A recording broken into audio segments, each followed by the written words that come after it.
Hi, everyone. Welcome to the Super Healer Podcast. My name is Lori, and I'm very excited to be joined today by Kat, who you might know from the BPD Bunch podcast. Before we get started, I want to thank some of our new Patreon members. So Inga, Benny, Sandra, Jennifer, Nicole, thank you all so much for your support on Patreon. I really appreciate it.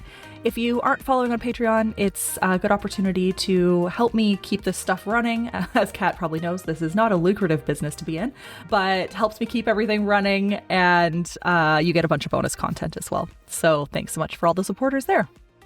So Kat, welcome. I'm so excited to have you. Thank you so much for inviting me on. I am really happy to be here.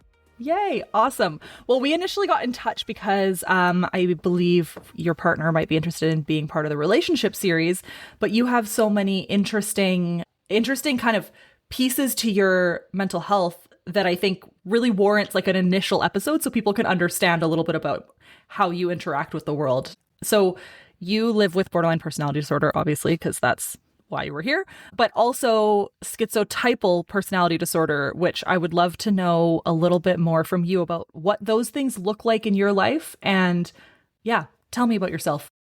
Yeah, sure. So STPD, so schizotypal personality disorder, it's always so hard for me to explain what it is because it sounds like completely made up. It's just like the most random bunch of symptoms that are just kind of chucked together for a diagnosis.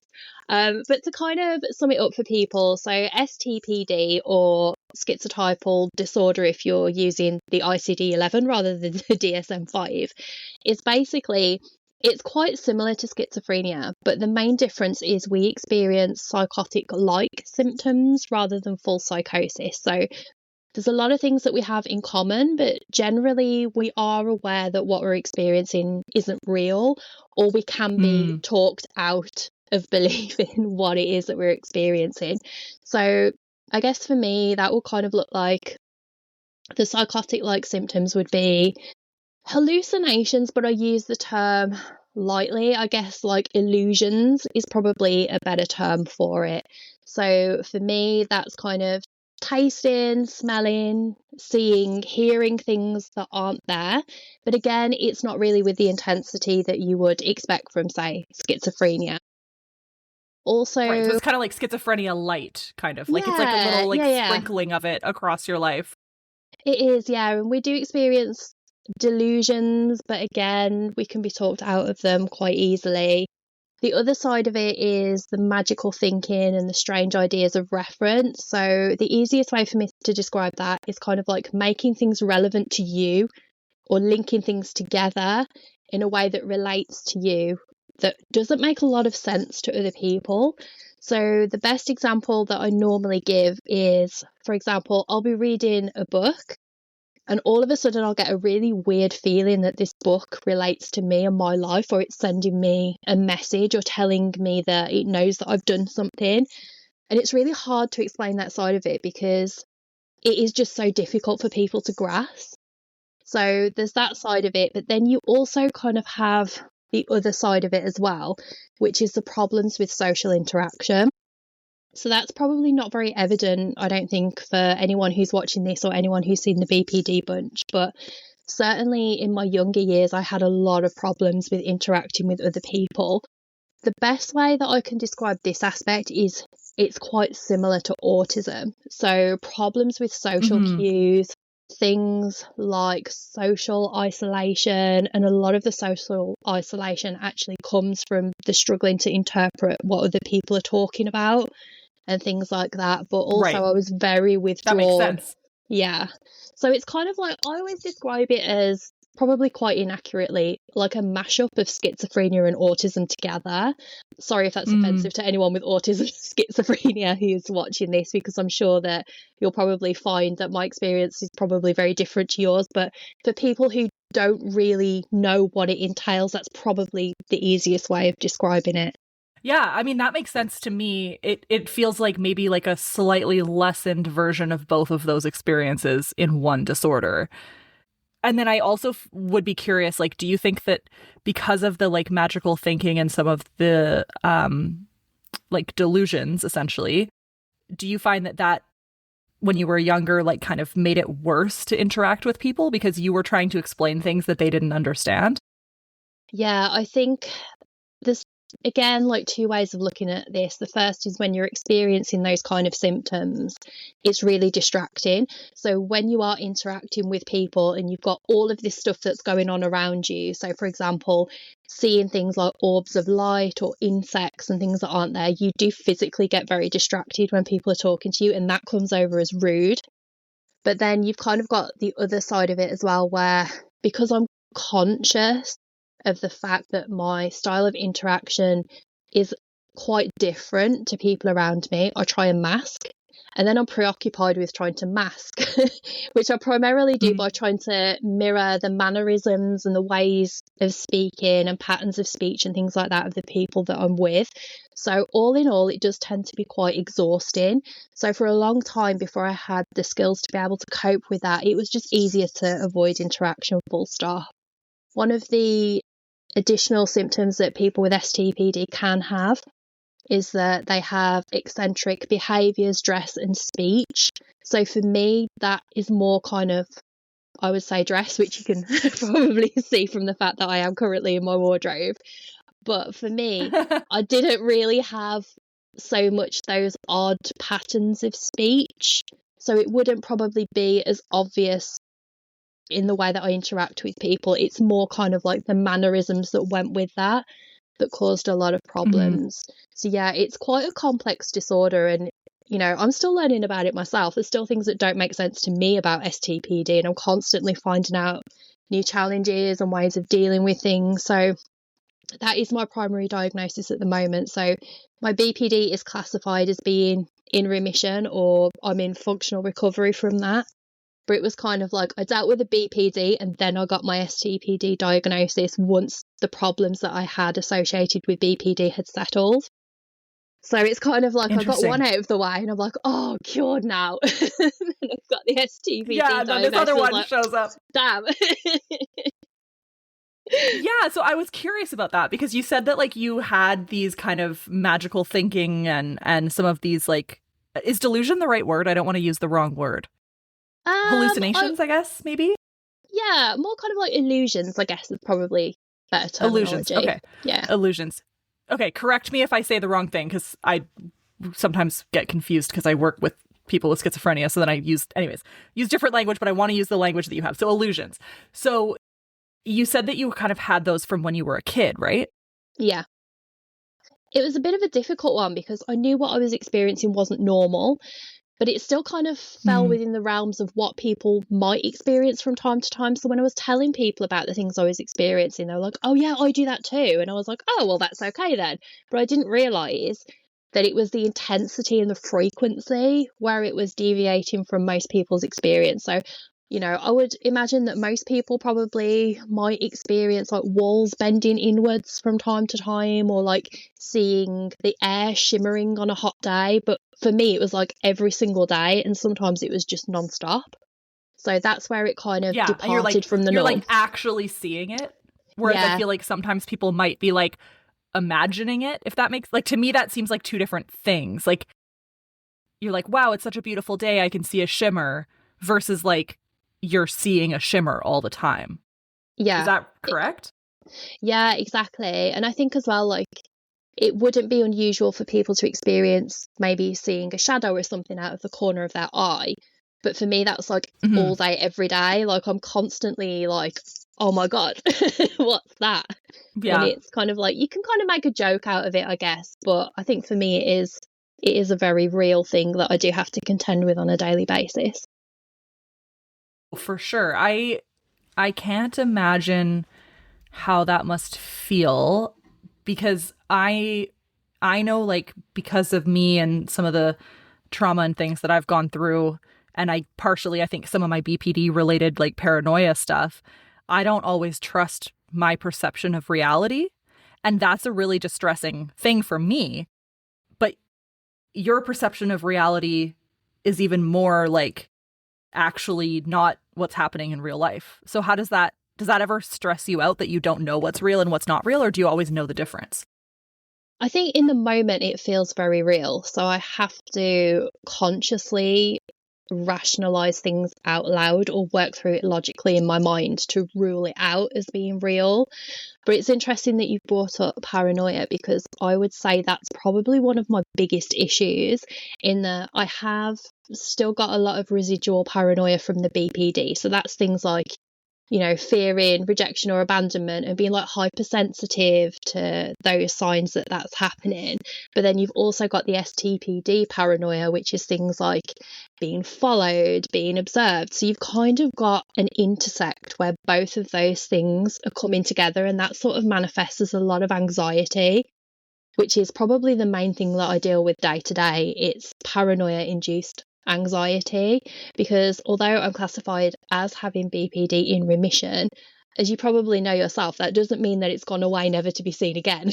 No, yeah. Totally. Totally.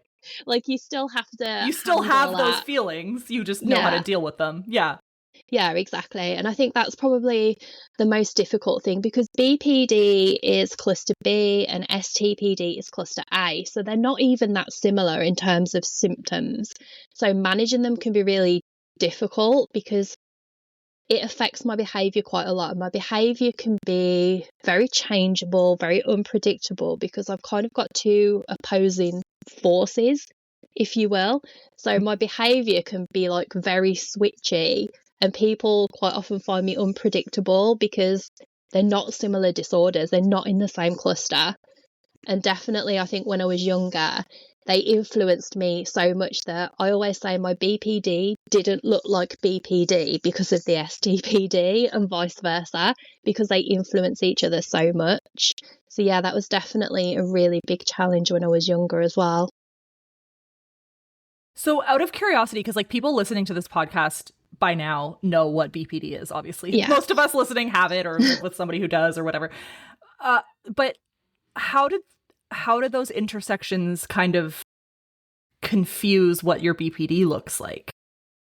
So obviously, like, the paranoia is a big one, but they have different root causes, and that tends to show up as quite extreme anxiety at times, like complete avoidance of anything that might potentially act as a trigger. So, obviously a symptom of STPD is that social isolation, that social withdrawal. But for me, it's also kind of tinged with, when it's at its worst, I do hide away, because that's the easiest thing for me to deal with. So that's probably quite a difficult one for me.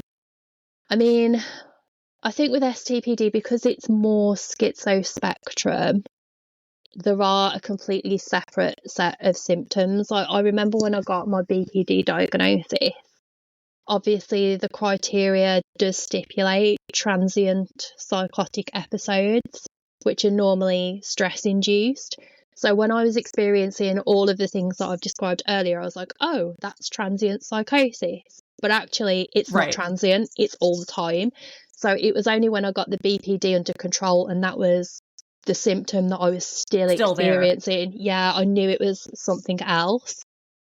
So yeah, it was definitely, I would say, an ordeal trying to get the diagnosis, because also I found that medical professionals just didn't know what STPD was. So even after I had my diagnosis, people were like, well, what's this that's on your notes? Like, they'd never heard of it.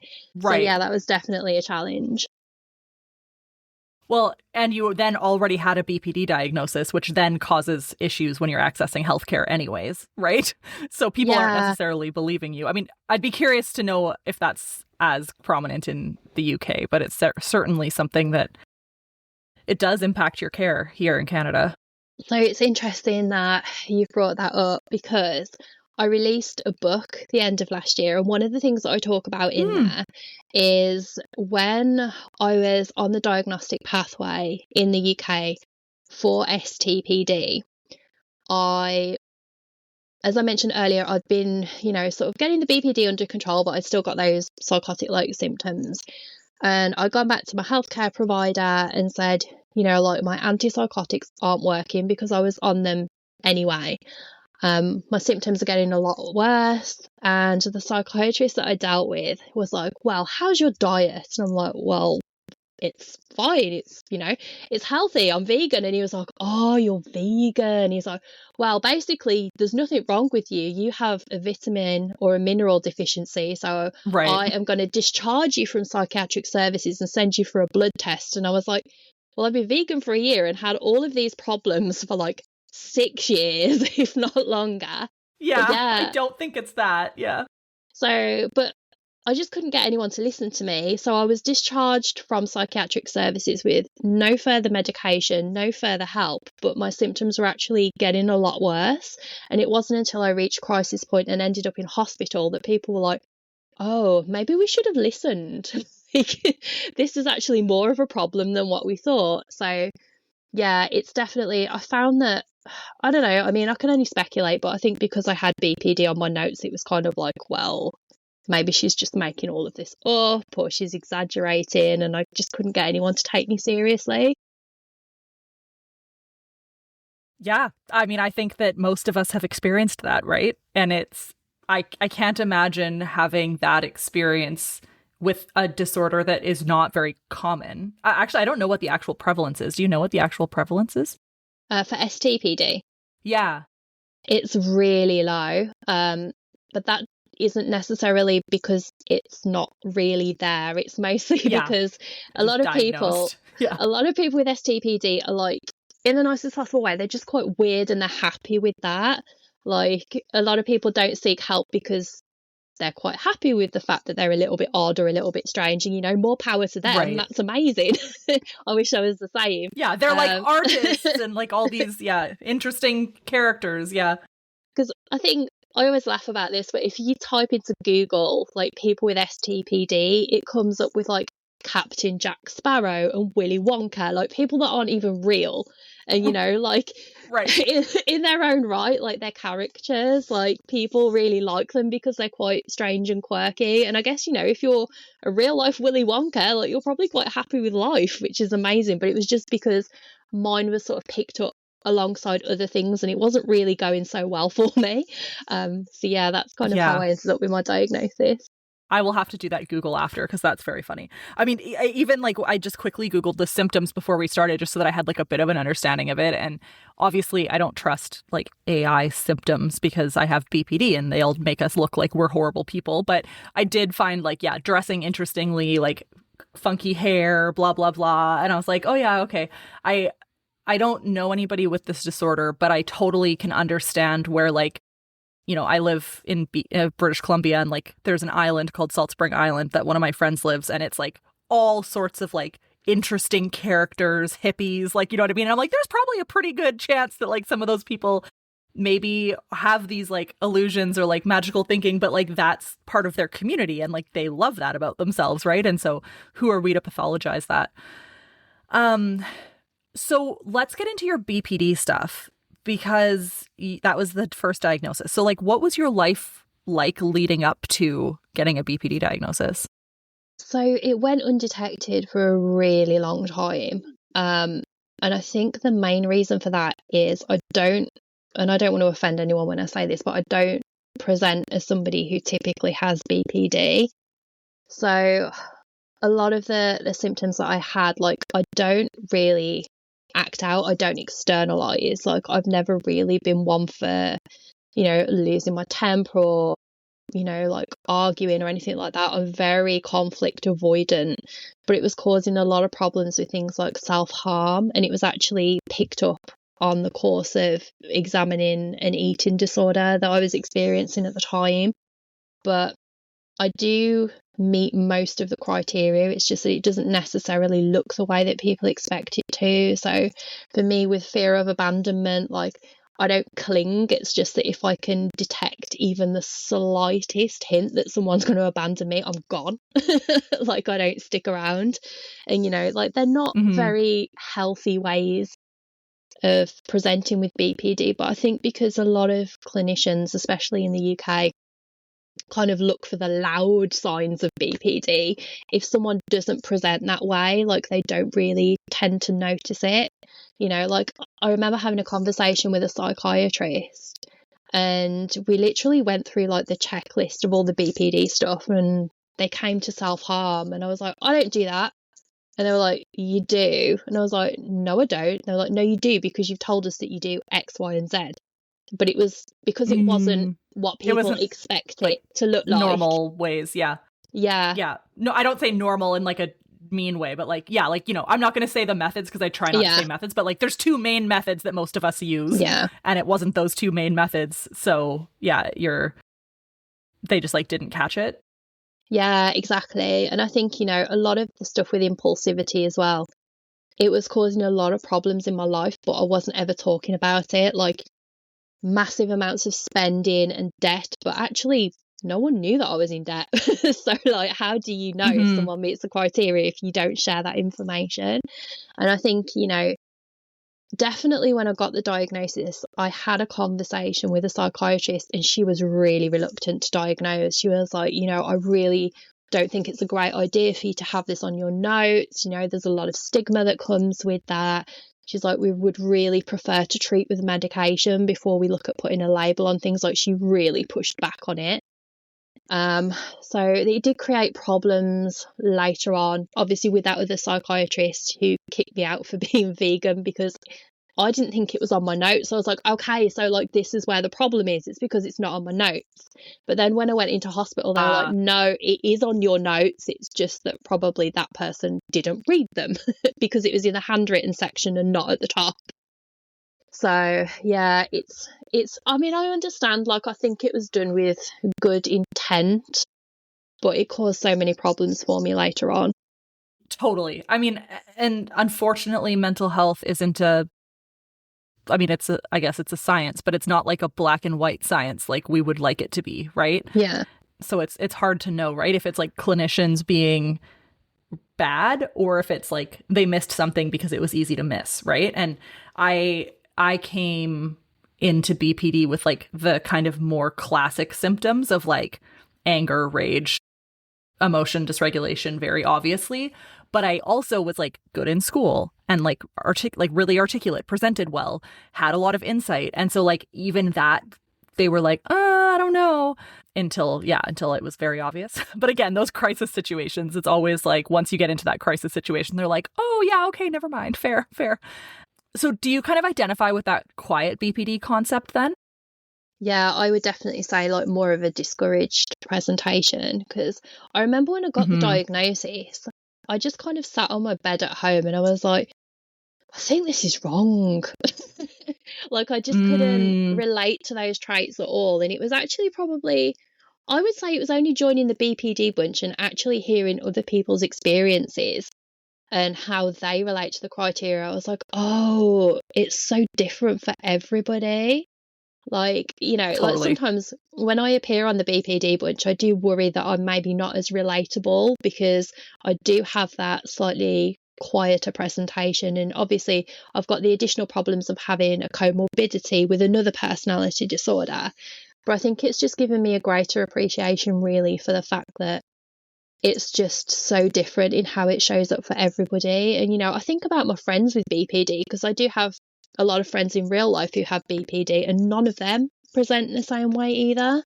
So yeah, it's just such a unique experience. There's no universal experience, I don't think, of BPD, and it took like quite a lot of time, I think, for me to stop buying into the stigma, I think, myself, because I know when I got home from having my diagnosis, and again, this is going to sound awful, I was like, but I've never stalked anyone. I've never slashed anyone's tires. Yeah. It's kind of like, you Totally. know, that's the picture that you have of BPD, which is awful, you know, and that's why I try like not fatal to attraction or whatever. Yeah, exactly. And I try not to have those kind of preconceived ideas about anyone with any personality disorder within cluster B for that reason. But yeah, it's so prevalent, isn't it? Just like in popular culture, that is the perception of BPD.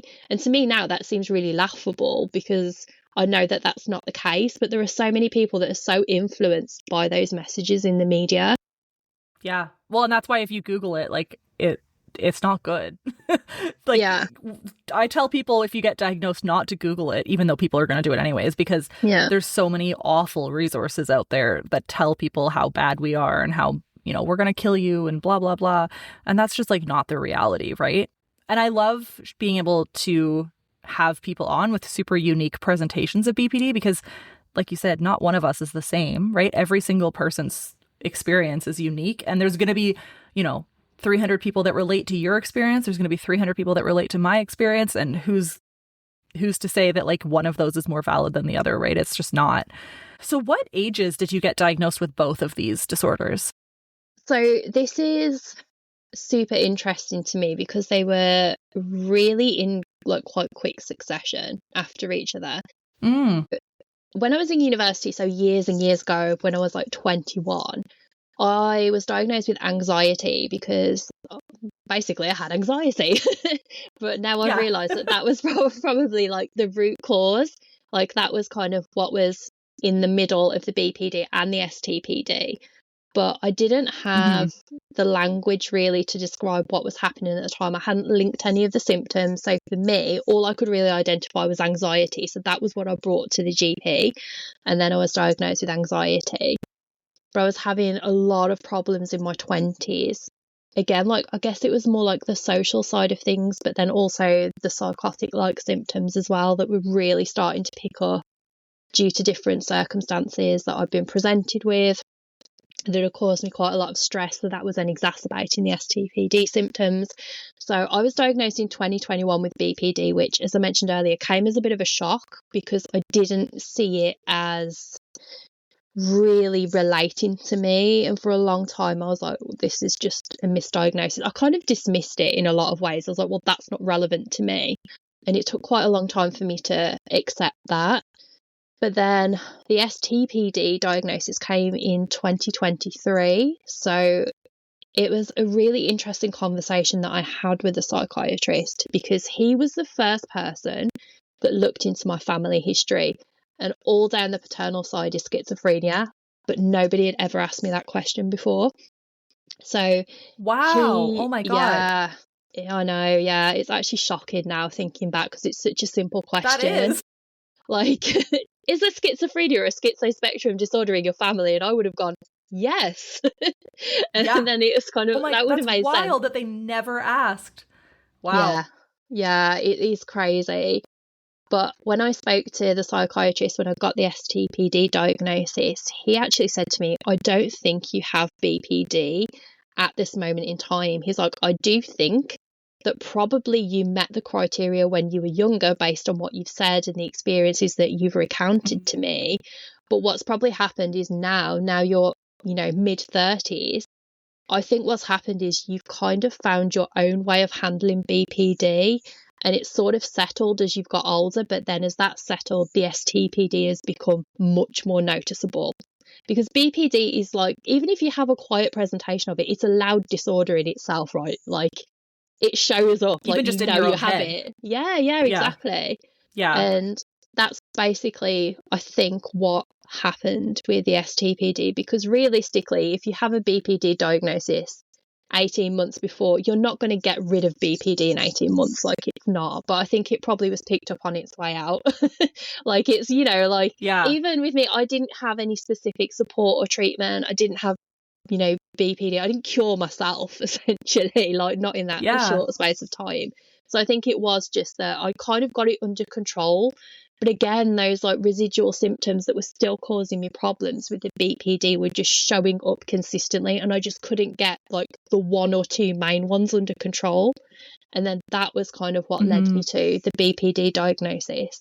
And then once the BPD was more settled, the STPD came to the fore more visibly. Interesting.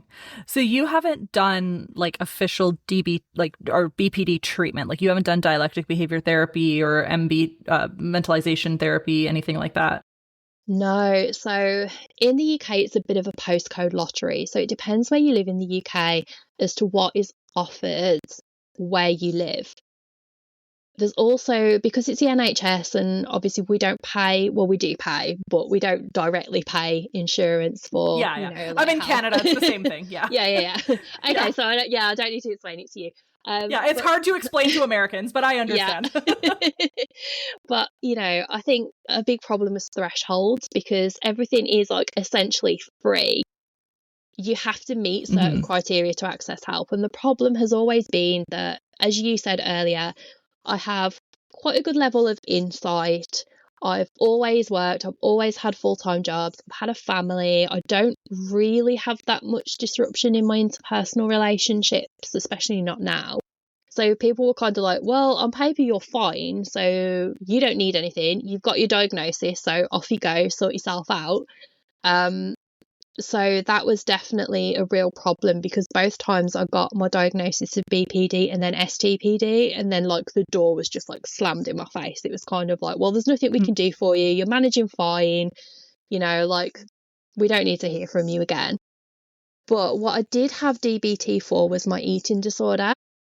And I got the diagnosis of binge eating disorder in 2024. So that came after my STPD one, which again, I'd spoken about problems with eating and like body image for years and years, but nobody really like picked up on it. Yeah. And although I had the binge eating disorder diagnosis, in reality, for years and years, I'd cycled around like the 3 major eating disorders, and it just so happens that when I sought help, that was what I was dealing with.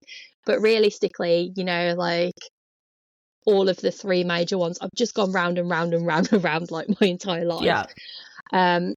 Well, is it that you only sought help for the binge eating one because the rest were restrictive and that felt more comfortable for you? Because I think that's why I tried to seek out help eventually. I think when I was under eating and over exercising, and again, this is going to sound awful, and I apologise to anyone who this is going to offend, because I kind of had my dream body, even though I was really thin at the time, I was like, this isn't a problem because I look amazing. Whereas with binge eating disorder, I put on quite a lot of weight. I still wasn't overweight visibly to look at, but I was heavier than what I deemed to be acceptable. So for me, I was like, this is not acceptable because my body image isn't great at the moment. But realistically, like, they're all really harmful. Like, looking back, it was such a awful mindset to have. But I went to my GP with binge eating disorder, but I didn't really have any expectations, because I was like, well, no one cared when I had a personality disorder, so why would they care about the fact that I eat too much? But actually, I was really especially shocked. Binge eating disorder, I find they just like don't take seriously usually compared to anorexia and bulimia. It's interesting. Yeah, exactly. So I had really low expectations going into that appointment. I was like, oh, like, whatever. I was kind of hoping in some ways actually that they wouldn't do anything. So, because I knew once I'd finished binge eating, I'd move back on to like one of the other ones, and then I'd be happy again because I'd be thin.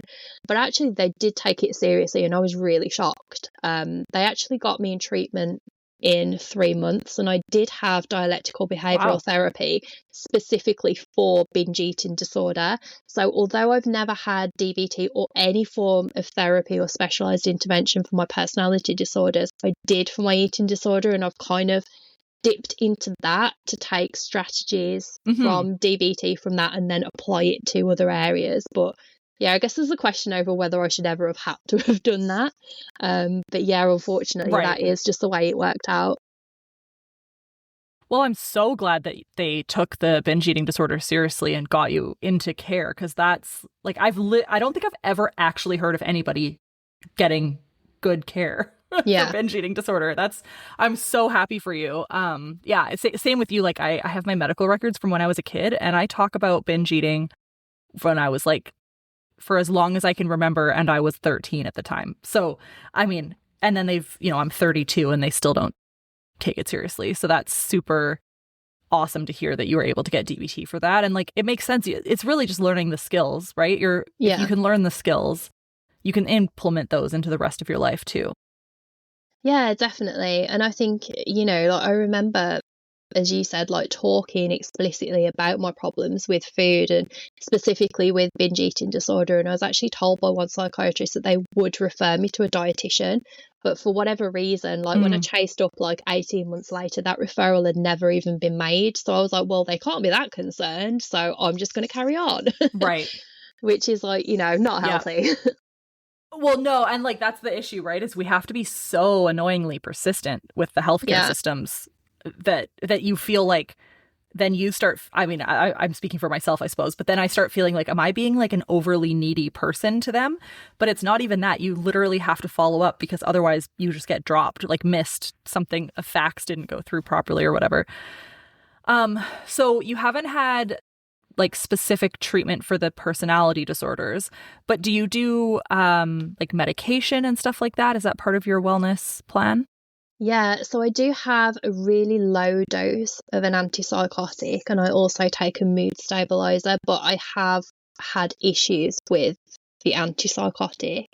Again, like this is going to be so familiar to anyone that has to take antipsychotic medication, but one of the really known side effects is weight gain. And when you are somebody who has struggled with eating disorders, you know, there have been times where I've been not compliant with my medication intentionally because I don't want to put weight on. And, you know, like there have been times when I've spoken to medical professionals and they've said, well, do you want to get better or not? And I'm like, well, yes, but I also don't want to put weight on because I have a history of disordered eating. So it's definitely been... It's difficult. It's kind of like the trade-off of being well, like putting weight on, but it's so difficult. What is like the Yeah, psychologically, depends on what you prioritize hard. For wellness, right? Yeah, totally. Exactly. Although I love my antipsychotic. My antipsychotic makes me able to sleep, which is something that I cannot do without it. So I'm very thankful for it in that way. But I've also been on it for, oh my God, 13 years? No. Something like that. So like to me, the weight gain is almost like hard to see because this is my baseline now, but it is hard for sure. And I did gain like a lot of weight at one point. Yeah, I think in some ways it's benefited me because I have put weight on, but then that's then forced me to become more active to kind of stabilize it. So I suppose it has been a bit of a blessing in disguise, but definitely in the early months, that was really tough because I just couldn't reconcile, you know, like getting better with the idea of putting on weight because in my head it was so deeply ingrained that weight is bad. And it's not. It's really not. Yeah. No, it's really not. But we are definitely told. I mean, I think we're similar ages. You know, we grew up in a time where, you know, everybody went to Weight Watchers with their mom and, you know, like you learned how to diet because we called Jessica Simpson fat when she was like a size 8 or whatever, you know what I mean? And it's all so ingrained in our psyche to like prioritize weight over anything else, which is super upsetting. But it's true, unfortunately. Yeah, definitely. So out of curiosity, so the antipsychotic, do you take that for the kind of psychotic-like symptoms of the schizotypal personality disorder, or do you take that as like kind of mood stabilizing for BPD, or do you take that for sleep, or all three? So initially, I was actually prescribed the antipsychotic for the impulsivity of BPD because that was something that I really struggled with. However, once I got the STPD diagnosis, they just kind of upped the dosage. And I'm still not on a huge amount of antipsychotic. It's still a relatively low dose. But it kind of has that dual effect for me of like dealing with the impulsivity but then also tackling the psychotic like symptoms. And that doesn't mean that they go away, like they don't. I still have them, but they're just much more manageable when I've got the antipsychotic. Right. And like maybe more easy to see what is real and what isn't. Yeah, exactly. It's the frequency mostly that it's tackled. So I can, because obviously with my day job, with me being a teacher, it's really difficult to stand in front of a class and teach when you've got like stuff going on in the classroom. And to a certain degree, like you can rely on the kids. Like I teach teenagers, and believe me, if there's something going on in the classroom that shouldn't be, like they'll be all over it. Like they will tell you if there's something going on that's out of the norm. So I do kind of rely on my environment in that sense. Like I can sort of use that to deduce what's real and what's not, but the antipsychotic does help with just kind of keeping it to a manageable level. Mm-hmm. So interesting. And is there a part of you talked earlier about how, you know, some people with this disorder are like super kind of happy with their like uniqueness and their, you know, whatever. Yeah. Uniqueness, I guess, is probably the best way of wording that. Is there a part of you that would be upset if this antipsychotics took all of that away from you? Or is that something that you would love to just like close the door on and not have to deal with?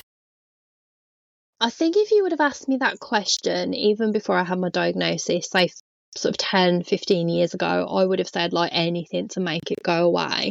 But I think as I've got older and more comfortable with myself and a better handle on my symptoms, I would probably miss it if it went away. Like, definitely when I was younger, it manifested in like quite odd and eccentric behaviours. And when you are a teenager, people notice that and it becomes something that makes you stand out from the crowd in a really negative way. Like, I did endure a lot of bullying when I was at school because I didn't speak the same way as a lot of the kids did. I didn't act in a way that they classed as normal. Like, the clothes I wore were just really weird, so I got picked on for that. Whereas now it's kind of like, who cares? Like, really? Like, who cares if like some of my speech is a bit disjointed? Who cares if like my hair and my clothes are a bit weird? Like, it doesn't matter, you know. And I think being a teacher, one of the things that I worried about was because I'd been picked on so much as a child and as a teenager because of that, like going into the classroom as a teacher, would that be something that started up again? Would they kind of mock me? But actually, it's kind of become a little bit of a trademark. Like, the kids love that I'm a little bit weird compared to the other teachers. You know, like they love that I turn up in an outfit every day and they just don't know what I'm going to turn up in, like, you know. So that's been quite nice, I think, to find that acceptance that I didn't have as a child, which I do have now, you know. And obviously I don't rely on teenagers for validation, but it's just something that was a nice little shift for me when I went into education, because it's kind of become a little bit of a superpower. Kids love something that's a bit different. So I have the buy-in from the kids straight away. So that's been quite nice. And I think that's kind of helped settle a lot of the insecurities that I had when I was younger, that being different was bad, because I don't think it necessarily is. Totally. Yeah, that's why this podcast is called Super Feeler, right? Like, with the BPD side of things, like, our intense emotions are a superpower as well as maybe something that is challenging for us. So it doesn't have to always be a negative thing. Before we started recording, you had talked briefly about the fact that the schizotypal personality disorder is potentially not actually going to be considered a personality disorder. Do you mind just sharing a little bit about that? Yeah, so it's changed already a little bit. So when I was diagnosed as schizotypal personality disorder, it was known as STPD, and it was part of the schizo spectrum, but also classed as a personality disorder. So I was diagnosed using the DSM-5, which is kind of where it is at the moment. It's still there. But in Europe, we're moving more... Which is weird because you're in England. Why would they diagnose you with the DSM? I thought you guys used the ICD. I think it just depends on the individual clinician, because it should be the ICD-11 mostly in Europe. And if you have a look at the ICD-11 now, it's moved, well, I don't think it was ever there in the first place, actually, but it's not in personality disorders anymore. So with that, it's under psychosis spectrum disorders.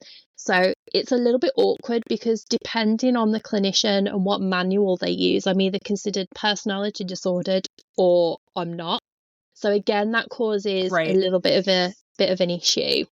But as I understand it, I think that they're using the alternative model for personality disorder going forward. So that aligns a lot more closely with the ICD-11, in that they're moving away from labels for personality disorder or names from it, and they're moving more towards sort of like trait domains and levels of severity and things like that, which I think for me makes a little bit more sense, especially as somebody with 2 comorbid personality disorders, because it kind of captures the nuance a little bit more around how I present with those disorders. So for me, I welcome that move, because I think for a lot of people, again, like going back to what we said earlier, if you say I've got BPD, straight away people are like, oh, well, you must be, and it's not. Yes. So yeah, I think definitely that's a move in the right direction. Yeah, I do hope that helps with some of these kind of more interesting cases where people have multiple personality disorders, especially because I believe in the ICD-11 there's still a specifier for borderline. Yeah. Though that's the only one that's named. But, you know, I've interviewed people with antisocial personality disorder and BPD and narcissistic personality and BPD and like, and yourself, and they're all so interconnected in various ways, but then also so unique, right? So it's, you know, at what point does putting these really specific boxes actually benefit anyone if it's not going to help direct treatment? And that's, I believe that's why there is that borderline specifier, is because there is so much evidence-based treatment about borderline that we can, it would help hopefully direct treatment, but who knows? I mean, I think it's still new enough that we don't really know what the like long-term outcome will be of it, but it's certainly interesting. Yeah, definitely. I used to work in a prison as a teacher, actually, and they had a personality disorder pathway there. So I came across not really so much any of the others, but primarily borderline and antisocial personality disorder there. And again, it just kind of like hits home how different everyone's presentations are. Totally. Well, and even the fact that you can have antisocial personality disorder and borderline personality disorder at the same time is so fascinating to me. If anybody's listening to this, there's an episode that came back out in January with somebody called Nine, and they have both. And I was like, but how do you not experience empathy and still have BPD? Because I feel like so much of BPD is overly empathetic, you know?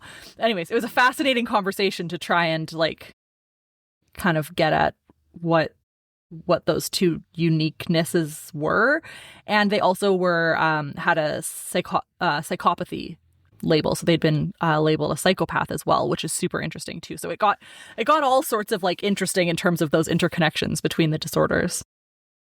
Yeah, definitely. I would say that antisocial personality disorder is probably like my favourite in terms of how fascinated I am by it. And definitely having worked with people with ASPD as well, like I just find it like endlessly intriguing. Totally. Oh my gosh, I can't even imagine. That would be a really cool job to have. Like, I'm sure a very hard job to have, but a very interesting one to get to work with a population that like doesn't get a lot of support overall. So being able to like be there and teach them is that's a huge honor, honestly. Yeah, I loved it.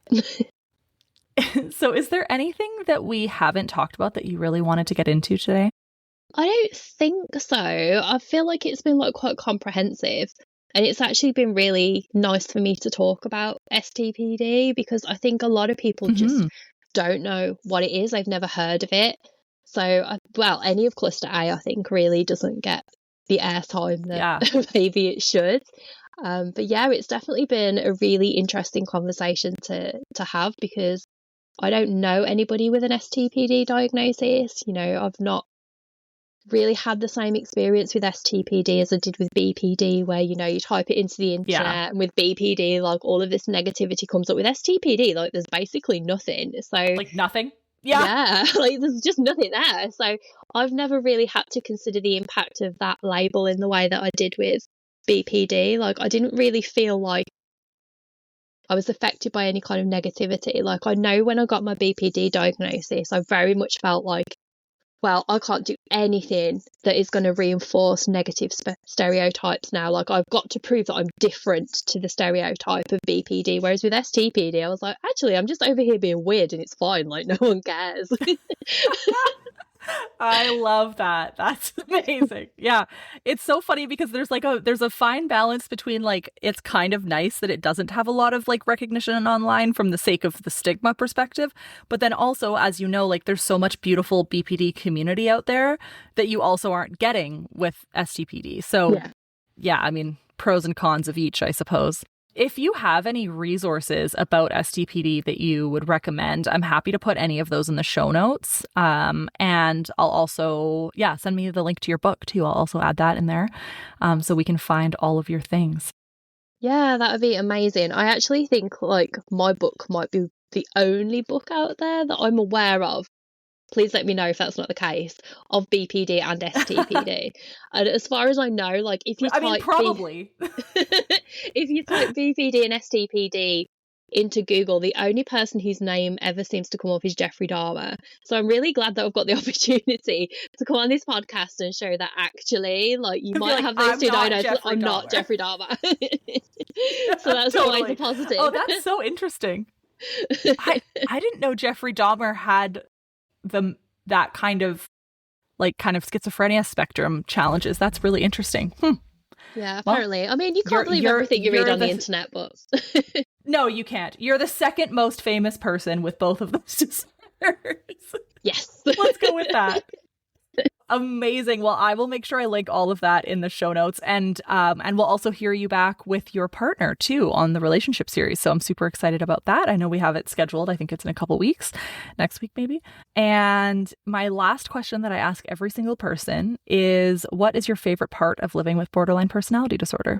I have to say, meeting other people with borderline personality disorder, whether their experiences are similar, whether they're different, I just think it's like part of this really rich tapestry of life. And I love meeting people anyway, regardless of their background. But I think there's something special about meeting other people with BPD that kind of have this unique shared experience, but they experience it through a very different lens for each person. And yeah, like I love that. Like you said, it's the community and just like having something where you've got it in common, but it's different. And yeah, I think that's just lovely. I really love that. Me too. I feel like the BPD community is so amazing and was not there when I was diagnosed. And I'm just so proud of like all of our little groups. Like you're with the BPD bunch. I'm over here with Super Feeler, like Emotions Matter, the BPD Society BC. Like there's so many different people that are doing BPD community work. And the best part about that is like everybody can find the community that they fit in with the best. And that makes me so happy for all of us. So it's so great. Well, thank you so much, Kat. It's been an absolute pleasure, and I can't wait to have you back. Thank you very much. It's been a pleasure. And yeah, I guess I'll see you in a couple of weeks. Yeah, absolutely. Thank you so much. Thank you so much for listening to the Super Feeler podcast. This episode was recorded on the traditional and unceded territory of the Matsqui and Sumas First Nations. If you'd like to learn more about the Super Feeler podcast, share your story, or participate in the Super Feelers Club, which is our peer support group, it's totally free, virtual, and open to anyone who experiences intense emotions or has borderline personality disorder, please check out the link in our show notes or go to laurieedmondson.com. If you would like to support the show, we would very much appreciate it. There's an option to do monthly small donations at whatever denomination you'd like, patreon.com/superfeeler, or again in the notes below. Thanks again and have a great day.